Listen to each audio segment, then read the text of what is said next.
Bismillahirrahmanirrahim, class 3. Today we are going to start a new unit that is about direct and indirect speech. Direct and indirect speech में सबसे पहले हम देखते हैं speech कहते हैं किसी भी बात को, ठीक है। डायरेक्ट और इनडायरेक्ट स्पीच का इसमें मेन क्या है, फॉर एग्जांपल अगर मैं डायरेक्ट आपसे बात कर, जिस तरह हम इसको इस तरह समझते हैं, देखें हम कहते हैं ना, हम अक्सर ये वर्ड इस्तेमाल करते हैं, मुझसे डायरेक्ट बात करो। डायरेक्ट का क्या मतलब है कि आपके जो वर्ड्स आप बोलो वही वर्ड्स मेरे तक पहुँचें, ठीक है। तो जब फॉर एग्ज़ाम्पल मैं आपको क्लास में जब पढ़ा रही हूँ, फॉर एग्ज़ाम्पल आप कहते हो, जो भी बात होती है मैं आपको पढ़ाती हूँ, क्वेश्चन करती हूँ, आप मेरे क्वेश्चन का जब आंसर करते हो, ठीक है, वो उसको क्या कहते हैं, अब हमारी डायरेक्ट बातचीत हो रही है। जो वर्ड्स आपने कहे हैं एग्जैक्टली वो वर्ड्स मुझ तक पहुँच गए हैं, आपकी स्पीच जो है वो मुझ तक पहुँच गई है, इसको कहते हैं डायरेक्ट स्पीच, ठीक है। और अगर फॉर एग्ज़ाम्पल आप में से कोई स्टूडेंट एब्सेंट है और अगले दिन वो आके पूछे कि कल मैम ने इस टॉपिक के बारे में क्या कहा था, तो आप क्या कहोगे, मैम ये कह रही थी कि ये, ठीक है। अब मेरी बात तो आपने आगे पहुंचा दी, लेकिन डायरेक्ट मेरे वर्ड्स तो नहीं ना आप आगे पहुंचा सकते, तो वो उस चीज़ को कहते हैं इनडायरेक्ट स्पीच, ठीक है। अगेन डायरेक्ट स्पीच क्या है कि जो वो स्पीच को हम डायरेक्ट स्पीच कहते हैं जिसमें जो भी स्पीच कही, जो भी बात हो वो डायरेक्ट, उसके सारे वर्ड्स डायरेक्ट सुनने वाले तक पहुंच जाएं, ठीक है। और इनडायरेक्ट स्पीच कहते हैं कि आप यानी कि कोई मैसेज किसी को कन्वे करते हो, ठीक है। जबकि बोलने वाला जिसने जो बात की होती है वो ख़ुद तो वहाँ नहीं होता ना। अब अगर आप अपने अपने फ्रेंड को बता रहे हो कि कल मैम ने ये होमवर्क दिया था या जो भी है, तो वो मैं तो नहीं बता रही ना, अब आप बता रहे हो, तो आप मेरी बात को कोट कर रहे हो, तो वो बात क्या हो गई, इनडायरेक्ट स्पीच हो गई, ठीक है। Look at these pictures, read out these sentences carefully. अब यहाँ पर देखते हैं, अब मिस्टर स्मिथ क्या कह रहे हैं, I work in a big company. अब मिस्टर स्मिथ जो भी बात कर रहे हैं, कह रहे हैं कि मैं एक बड़ी कंपनी में काम करता हूँ, वो ख़ुद बात कर रहे हैं।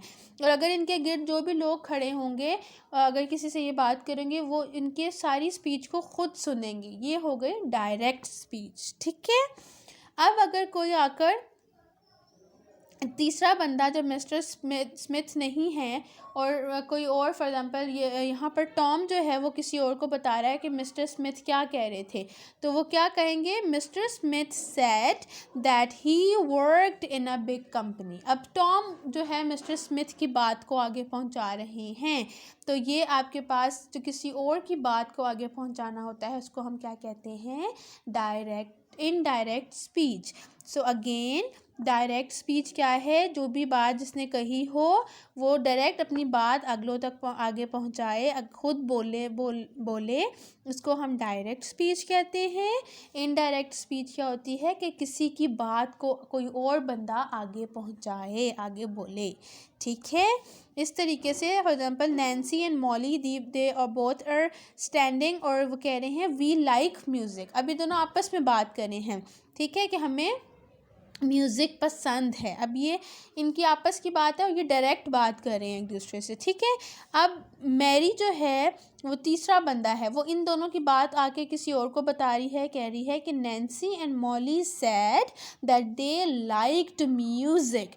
तो अब ये जो इनडायरेक्टली, अब वो दोनों तो मौजूद नहीं है ना, ये जो है कोई और तीसरा बंदा उनकी बात को आगे तक पहुंचा रहा है, तो उसको कहते हैं indirect speech. When we quote the exact words spoken by someone, इसको direct speech कहते हैं. When we report what someone says is an indirect speech. वही बात है, अगर जो भी जिसके जो words हैं एग्जैक्टली वही वर्ड्स आगे बताए जाएं, मतलब वही वर्ड कहा जाए, ठीक है। जो मतलब जो स्पीकर है वो बोलने वाला बिल्कुल जो है, जो उसकी स्पीच हो वही आगे पहुँचे, उसको डायरेक्ट स्पीच कहते हैं। और अगर कोई तीसरा बंदा अपने अल्फाज में वो मैसेज आगे तक पहुँचाए या वो बात आगे पहुँचाए, तो उसको उसमें कुछ चेंजेस ला के तो उसको इनडायरेक्ट स्पीच कहते हैं। अब देखें यहाँ पे उसने कहा I work in a big company. अब जब टॉम ने आगे स्मिथ की बात बताई तो उसने आई की जगह ही इस्तेमाल कर दिया, वर्क को उसने वर्कड कर दिया, तो ये दोनों चीज़ें चेंज हो गई ना।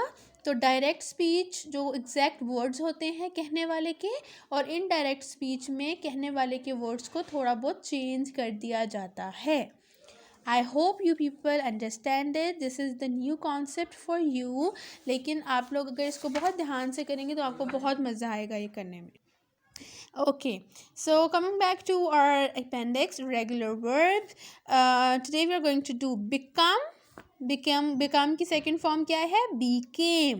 जैसे मैं आप लोगों को क्लास में बार बार इसकी प्रोनाउंसिएशन पे गौर करवाती हूँ ना, मैं कहती हूँ become पढ़ें, became पढ़ें. So now you people can understand what is the difference between both of these. ठीक है, become is the first form and became is the second form. Begin become began, bend become bent, bet remains bet, and bid remains bid. So these are the 5 forms of verb for today. I hope it was an interesting lecture.